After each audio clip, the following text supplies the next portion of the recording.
देश दुनिया corona virus से प्रभावित है। 2 महीने के लॉकडाउन ने पूरे भारत की अर्थव्यवस्था चरमरा दी है। हजारों लाखों लोग बेरोजगार हैं। उसकी तरफ न देखकर सरकार का निर्णय कितना उचित है कितना अनुचित है, इस बात की चर्चा करने के लिए हमारे साथ हैं समाज सेवी सोच के धनी और महादेवी मेमोरियल विद्या के संचालक संदीप मुखरिया जी। संदीप मुखरिया से बात करते हैं। संदीप मुखरिया जी, आगे कितना उचित मानते हैं इस निर्णय को? प्रधानमंत्री जी ने एक स्लोगन दिया है कि आत्मनिर्भर भारत बनाना, लोकल और वोकल, इसको सफल बनाने के लिए मोदी जी ने 20 लाख करोड़ रुपए का एक बड़ा पैकेज जारी किया है। कितना सफल और ये कितना सार्थक पैकेज है? देखिए, अभी जो ज्ञात हुआ था कि 20,70,000 करोड़ का भारत सरकार के द्वारा जो कोरोना संक्रमण में एमएसएमई सेक्टर के लिए और अन्य सेक्टरों के लिए जो योजना लागू की है, मेरा मानना तो ये सिर्फ लोन है, क्योंकि डिमांड एंड सप्लाई मार्केट में चलती है। जब आदमी पे पहले ही माल जो बना हुआ है वो ही नहीं जा पा रहा है, और इसमें मुझे नहीं लगता कि इससे उद्योगों को कोई ज्यादा फायदा हो सकेगा, क्योंकि उसको ब्याज दर भी देनी है, सारा चीज करना है। तो ये तो एक लोन मेला हो गया। ये जो पैकेज है जिसको सरकार अपनी छाती ठोक रही है कि 20 लाख करोड़ हमने दे दिए, वो किसी को कहाँ मिलेगा, क्या होगा, क्या कंडीशन है, अभी तो यही नहीं मालूम है। क्या टर्म और कंडीशन है, किन किन बैंकों में मिलेगा, बैंक वाले क्या नियम रखते हैं, अभी कुछ भी नहीं मालूम है। सिर्फ ये है कि हॉट बुलेटिन है आज का, क्या साहब इतने करोड़ रुपए का पैकेज दिया गया है। संदीप मुखरिया जी का कहना यह है कि 20 लाख करोड़ रुपए का पैकेज रोल दिया गया है, लेकिन ये कितना सफल होगा, धरातल पर किस तरह से आएगा? लोन के बतौर दिया जा रहा है, तो जिस तरह से कर्जा अगर हम किसी व्यक्ति पर डाल रहे हैं तो उसका विकास कैसे होगा?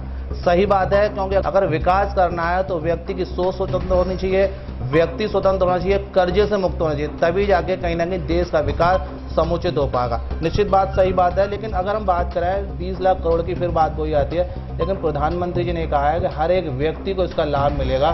तो क्या लग रहा है जो सेल्फ डिपेंडेंट एम्प्लॉयड थे उनको मिल रहा है, किसान को मिल रहा है, जो गरीब तबके का व्यक्ति था उसको मिल रहा है? जैसे अभी बात कर रहे हैं प्रधानमंत्री ने 10-10 हज़ार रुपये जो रेडी ढकेल जो सड़क पर काम करते हैं रोजगार छर, उनके लिए तो कितना सफल है ये? देखिए, ये योजना बना के भेज दी, उसकी कोई गाइडलाइन नहीं है। ऑफिसों में आप नगर निगम में उनमें देखिए, लोग बाग चक्कर काट रहे हैं। जहां फॉर्म जमा करने का है, सोशल डिस्टेंसिंग का भी पालन नहीं हो रहा, तमाम ऐसी समस्याएं। फॉर्म जमा कराने वाले व्यक्ति को नहीं मालूम है कि मुझे क्या करना है, क्या वास्तव में जितने आवेदन आ जाएंगे सबको पैसा मिल जाएगा? ये ऐसा संभव है नहीं। और इसकी प्रॉपर गाइडलाइन होनी चाहिए कि किस सेक्टर के लिए कितना पैसा है। अभी कोई सही से वास्तविकता ये है कि न तो कार्यालयों को मालूम है, न बैंकों को प्रॉपर गाइडलाइन है, इसलिए अभी इसके बारे में कुछ भी नहीं कहा जा सकता। मगर ये जो कोरोना का प्रकोप है वो लगातार बना हुआ है। इस बीच में सरकार ने पूरे देश में लॉकडाउन उठा दिया है। ये कहा जा रहा है कि अर्थव्यवस्था को हमें क्या कहते हैं, गति देनी है। तो कितना उचित है ये गति देना, और कितनी डिमांड थी लॉकडाउन को खत्म कर अर्थव्यवस्था को शुरू करना? देखिए, ये तो सभी लोग जानते हैं, विगत 70 दिनों से पूरे देश में लॉकडाउन है। तो चाहे वो रेडी पटरी वाला हो, ठेल ढकेल वाला हो, या बड़ी फैक्ट्री वाला हो, अर्थव्यवस्था हमारे देश की बिल्कुल चौपट हो गई है। और इसके अलावा जो रिपोर्ट आ रही है, आगामी समय में भी अभी भारत की जीडीपी नीचे रहेगी, डाउन रहेगी।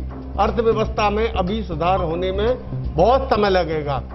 पहले तो नोटबंदी के कारण अर्थव्यवस्था चौपट हो गई, अब रहा सा कोरोना संक्रमण के कारण सारे उद्योग बंद हैं, लोग वहां घर पे बैठे हुए हैं और बेरोजगार हो गए हैं। इस समय अर्थव्यवस्था को सुधरने में अभी समय लगेगा। विगत अभी समाचार पत्रों में मूडीज ने जो रिपोर्ट दी थी जीडीपी की, वो भी ये बता रही है कि अभी भारत की अर्थव्यवस्था बहुत ही डाउन रहेगी, नीचे रहेगी। गरीब का कैसे भला होगा अगर हम अर्थव्यवस्था डाउन रहेगी, रोजगार है नहीं? तो अन्य देशों में क्या होता है, डायरेक्ट पैसा जो एक प्रभावित था लॉकडाउन से, बेरोजगार था उसे अन्य देशों ने उसके डायरेक्ट खाते में पैसा डाला, लेकिन हमारी जो सरकार है वो लोन दे रही है, कर्जा दे रही है। जहां हम देखते हैं कि कर्जे के चलते किसान आत्महत्या कर लेता है, तो कितना उचित है, सरकार को क्या राय देंगे जिससे कि जो गरीब तबका है, क्योंकि अमीर तो कहीं ना कहीं उसके पास पैसा होता है, वो अपनी जीविका चला लेता है, लेकिन गरीब मर जाता है। तो सरकार को क्या राय देंगे हमारे चैनल के माध्यम से, जिससे कि गरीब का भला हो। देखिए, सरकार को जैसे अन्य देशों में गरीब व्यक्तियों के खाते में डायरेक्ट पैसा डालना पड़ेगा।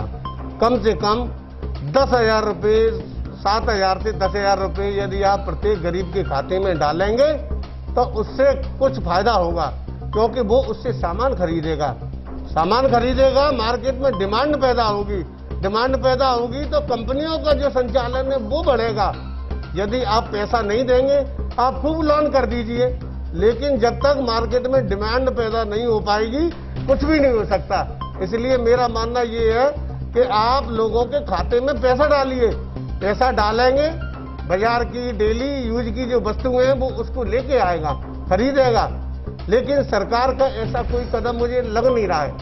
अब जैसे 500 रुपये जनधन खाते में डाले, आप बताइए 5 किलो आटा वो 500 रुपये में आ पाता है। जिसके घर में 5-7 व्यक्ति हों वो उससे काम चल जाएगा? नहीं चल पाएगा। इनको जनधन के खाते में भी पैसा डालना चाहिए ज्यादा से ज्यादा। मनरेगा में पैसा अभी पूरी तरह नहीं पहुंच पाया है, किसानों के खाते में अभी पैसा नहीं पहुंचा है। तो मेरा मानना ये है, सबके खाते में, जितने गरीब तबका है उसके खाते में आप जब तक पैसा नहीं डालेंगे तब तक डिमांड और सप्लाई चालू नहीं हो सकती है। आप लोन देते रहो। तो ये थे संदीप मुखरिया जी, जो हमेशा ये तत्पर रहते हैं, इनकी सोच रहती है कि गरीब का भला हो और जो रोजगार है, जो अर्थव्यवस्था है वो हमारे देश की लगातार बढ़े। लेकिन इनका जो कहना ये है कि जब तक खरीद फरोख्त नहीं होगी, पैसे का आदान प्रदान नहीं होगा, सरकार लोन दे रही है, कर्जे में व्यक्ति को डाल रही है, तो ये उचित नहीं है। हर एक गरीब के खाते में डायरेक्ट पैसा जाए, जिससे उसको उसका लाभ मिले, कर्जे में ना रहे, तभी हमारे देश की अर्थव्यवस्था सुधरेगी। अन्यथा गरीबी था और गरीबी रहेगा, और उसका भला तभी होगा जब सरकार उसके खाते में डायरेक्ट पैसा भेजेगी, और वो भी ऐसा पैसा जिससे कि उसके घर का खर्चा प्रॉपर चल पाए। तो अब देखने वाली बात ये होगी, जो संदीप मुखरिया जी की बात है वो कितने आगे जा पाती है और कितनी सरकार इस पर अमल करती है, या सरकार या इसी तरह से गरीब की हालत पर छोड़ देगी। जिस तरह लॉकडाउन खोल दिया है, ना तो व्यवस्थाएं पूरी हैं, ना ही सुरक्षा के इंतजाम पूरे हैं, लेकिन इसके बावजूद भी बाजार खोल दिया है, पूरी जनता पर डाल दिया है कि जनता जैसे चाहे वैसे अपने हालात पर जिए। 7 न्यूज़ के लिए विकास सिंह के साथ गीतम से।